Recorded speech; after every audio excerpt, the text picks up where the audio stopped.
कौन है ये तोड़ने वाले जो लोग बोलते हैं कि नहीं अजान दी जाती? बताओ उनको कि अजान तो महापुरुष अंतिम महर्षि भी देंगे। वो चलापी कहाँ गया, ऊंची आवाज में बुलाने वाले? कब बताएंगे? जब हम जानेंगे कि उच्च चलापी का मतलब ऊंची आवाज में अजान दो। अगर कोई ये कहे कि नमाज पढ़ना पाप है तो पढ़कर मंत्र बताओ। प्रथमाधार का जीवा सीधे खड़े हो जाओ, दीवा दियोद दियन मुझे थे। दूसरे नंबर पर रुकू करो, कोडला कार्य कुंडली मारकर बैठ जाओ। चतुर देव चंद्र का चतुर आदमी की तरफ बैठकर तस्बीह पढ़ो, दरूद पढ़ो। हम जानेंगे तब न बताएंगे उनको। हमारे पास जानकारी होती नहीं है, डरते हैं हमारे नौजवान। नहीं जनाब, क्या होगा क्या नहीं होगा। कल हमसे एक आदमी पूछ बैठे कि मौलाना कैसे क्लियरली बोलते हैं, खौफ नहीं होता? हमने कहा कि भाई देखिए, ऐसा है कि फितरती तौर पर हमारे अगर ऐसे डरते रहेंगे तो हम अपनी बात, अपने कुरान की शरीयत की बात हम कैसे रख पाएंगे? कौन बोलेगा? कुरान की आयतें पढ़ेंगे, अहादीस भी पढ़ेंगे, नहीं कोई समझेगा। वही जो मंदिर, जो मीनारे तोड़े, 5 मीनारे तोड़े गए किसी स्टेट में, तो उनसे जब पूछा कि क्यों तोड़ा, उन्होंने कहा कि यहाँ से अजान की आवाज़ आती है। तो उनको समझाया जाता कि भाई अजान देना पाप नहीं है, अजान तो अंतिम महर्षि भी देंगे। उच्चलापि भविष्यति जनुमं विना कोलम च पश्वस्ते शाम भक्षयामतामं मुसलने वसंसकारा कोशैरि भविष्यति तस्मान मुसलवंतो ही जातु धर्म दूषका इति पश्चात धर्मुच्च भविष्यति मया कुर्ता। कि अंतिम महर्षि आएंगे, ऊंची आवाज में लोगों को बुलाएंगे।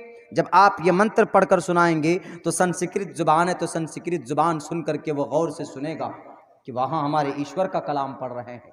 ये आपको अपनी शरीयत से मोहब्बत होनी चाहिए। हम अपनी शरीयत से दूर हो रहे हैं, इसी वजह से हमारे मदरसे बंद किए जा रहे हैं। हम अपनी मस्जिद से दूर हो रहे हैं, इसी वजह से अल्लाह तबारक व तआला इन मस्जिद के मीनारों को तोड़ रहे हैं। कि हमारे पास जो कुरान है, कुरान के ऊपर एतराज करने वाले, आप कुरान को पढ़कर तो देखो, दुनिया की बड़ी बड़ी आधुनिक चीजों का जिक्र कुरान करीम के अंदर किया गया। इसीलिए कहा गया पुरुषम दीपयंती। मोहम्मद रसूलुल्लाह एक ऐसे इंसान थे जो एक ऐसी चीज लेकर आए थे। अगर कोई आदमी साइंस के एतबार से तरक्की करना चाहे तो अल्लाह के नबी अलैहिस्सलाम को जो शरीयत दी गई उस शरीयत के अंदर मौजूद है। अल्लाह ने मना नहीं किया कि अगर कोई आपका बच्चा समाज का साइंसदान बनना चाहे तो उसको सिर्फ किसी यूनिवर्सिटी के अंदर साइंसदान बन सकता है। आप चले जाइए पश्चिमी इलाके के अंदर, बहुत बड़े बड़े मदारिस ऐसे हैं कि जिनकी तामीरात, मकान तामीर किए गए, किसी भी इंजीनियर को नहीं लाया, बल्कि वहाँ के जो असातिज़ा हैं, वहाँ के जो पढ़ाने वाले शयूख हजरात हैं, अपने माइंड से उन्होंने अपने मदरसे की इमारत की पूरा नक्शा उन्होंने बनाया है। और ऐसे ऐसे ज़हीनदार लोग मौजूद। हमने खुद अपने स्कूल का जो हमने बिल्डिंग बनाई है, हमने किसी इंजीनियर की हमने मदद नहीं, मैंने खुद से उसका नक्शा 5 से 6 मरतबा हमने बनाया और फिर अपने नक्शे के एतबार से हमने उसको बनाया है, हमने उसको इस्टेब्लिश किया। हमारे उस्ताद मोहतरम देख कर बोलते हैं कि किसने बनाया? हमने कहा कि सर आपके शागिर्द ने बनाया। तो क्योंकि कुरान करीम का पढ़ने लिखने वाला आदमी कभी भी खुट्टल नहीं हो सकता है, कभी वो बुज़दिल नहीं हो सकता, कभी वो दिमाग का भोथा नहीं हो सकता, बल्कि शार्प माइंड ही होगा जिसके दिलो दिमाग के अंदर अल्लाह तबारक व ताला का पाक पवित्र कुरान करीम होगा। इसलिए कहा गया पुरुषम दीपयंती, पूरी दुनिया में रोशनी फैलाने वाला। पुरुषम दीपयंती प्रज्ञा च कोलम चिदम श्रुतंच प्राकर्मश बहो भाषिता च दानम यथा शक्ति। दानाई देने वाले, अक्लमंदी लोगों को समझाने वाले। और मोहम्मद रसूलुल्लाह ने अक्लमंदी दी थी, लेकिन आजकल कुछ लोगों को एतराज़ होता है, कुछ लोगों को बहुत बड़ा एतराज़ होता है कि नहीं जनाब, इस्लाम के अंदर तो तरक्की की कोई चीज़ है ही नहीं। उठाओ राजा हर्षवर्धन की जिंदगी को। हर्षवर्धन एक बहुत बड़े राजा थे। कहाँ के राजा थे? यही मालदीव, लक्षद्वीप के बहुत बड़े राजा थे। जब उन्होंने मोहम्मद रसूलुल्लाह के बारे में सुना था, अल्लाह के नबी अलैहिस्सलातु वस्सलाम की ज़िंदगी के बारे में सुना था, तो उन्होंने तहकीक के लिए एक एलची को भेजा मदीनतुल मुनव्वरा, मक्कतुल मुकर्रमा के, जाओ देख कर के आओ क्या वाक़ियतन वो पुरुषम दीप्यंती हैं, लोग उनके दरबार में कैसे आते हैं, जाओ तहकीक करके आओ। भेजा, गए। आने के बाद सारी बात A to Z जो राजा हर्षवर्धन ने पढ़ा था अपनी ग्रंथ में कि उस चरायस्य परवाही जो वधुमंतो दिविर्दश वर्षमहारथश्च दिविजहीर्ति देविष्माना उपस पुरुष एतस्मिन् तरेह मलेच्चाचार्यन समन्वितः महामदैत किया तो शिष्यो साक समन्वितः। ये भी देखा उन्होंने उनकी जिंदगी के अंदर पाई जाती, और ये भी देखा उन्होंने कि लोगों को बताते हेवे के लोगो न देवा मुरच्छलामिया, ए देखो एक ईश्वर को मानना, ए लोगो या अय्युहन्नासु क़ूलू ला इलाहा इल्लल्लाहु तुफ्लिहू, ए लोगो एको देवः सर्वभूतेषु गूढ़ः। उन्होंने जब तहकीक की, उन्होंने कहा कि राजा महाराजा गुरुजी ईश्वर के सामने अपनी पेशानी को झुकाते हैं, किसी और के सामने अपनी पेशानी को वो नहीं झुकाते। तो राजा हर्षवर्धन ने अपने ग्रंथ में देखा, उनके ग्रंथ में लिखा हुआ था प्रथमा दारका जीवा दियोदियन मुजियते तृतीयानन कोडला कार्य चतुर्थदेव चंद्र का पंचम बिंदु संयुक्ता। राजा हर्षवर्धन ने देखा अपने ग्रंथ के अंदर लिखा हुआ है अनस्वंता सतपतिर्मामहे मेघावा चैतिष्टो असुरो मगोना त्रिवृष्णु अग्निदशाभी सहस्तर वैश्वानरः, कि जमीन के ऊपर आएंगे वो लोगों को मिलाएंगे, दुश्मन दुश्मन को दोस्त बना देंगे, और वो कहेंगे कि सिलमन खताक, लोगों मिलकर अपनी जिंदगी गुजारो, आपस में भेदभाव फूट पैदा मत करो।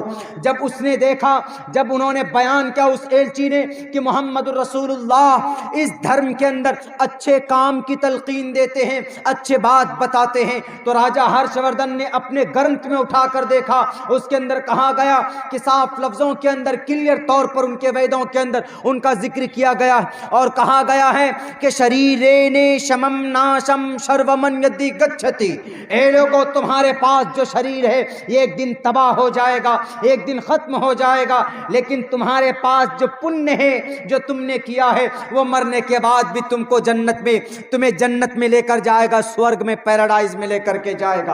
राजा हर्षवर्धन ने देखा कि उनका जन्म एक ऊंचे खानदान में होगा। राजा हर्षवर्धन ने देखा कि वो पूरी दुनिया के अंदर किसी से कोई भेदभाव नहीं करेंगे, बल्कि सबको इज्जत देंगे, सम्मान देंगे, और लोग बड़ी मोहब्बत से प्यार से उनका नाम लेंगे। तो उन्होंने अपने वैद को देखा कि नाराशन संवाजिनम वाजन्य शहीदीरम पूषणम सन्मैरी में रथम न दुर्गा दवसवा सुदानवो विश्व सम्मानो। पूरी दुनिया के लोग उनका सम्मान कर रहे हैं, पूरी दुनिया के लोग उनकी इज्जत कर रहे हैं, पूरी दुनिया के लोग इज्जत से उनका नाम लेते हैं। जब नाम उनका लिया जाता है तो लोग दरूद भेजते हैं। कौन कह रहा है ये? राजा हर्षवर्धन कह रहा है। राजा हर्षवर्धन पर है हिम्मत उनकी जिंदगी पर एतराज करने का। राजा हर्षवर्धन भारत का सबसे पहला वो हिंदू राजा है, वो इस साम्राज्य का, इस देश को जो अलग अलग बटा हुआ था, अलग अलग स्टेट में, राजा हर्षवर्धन का एक लक्ष्य था, विषय था, जिसने पूरे भारत को, अखंड भारत को एक किया है, पूरे श्रीलंका को मिलाया था, मालाबार, कालीकट और म्यांमार को मिलाया था।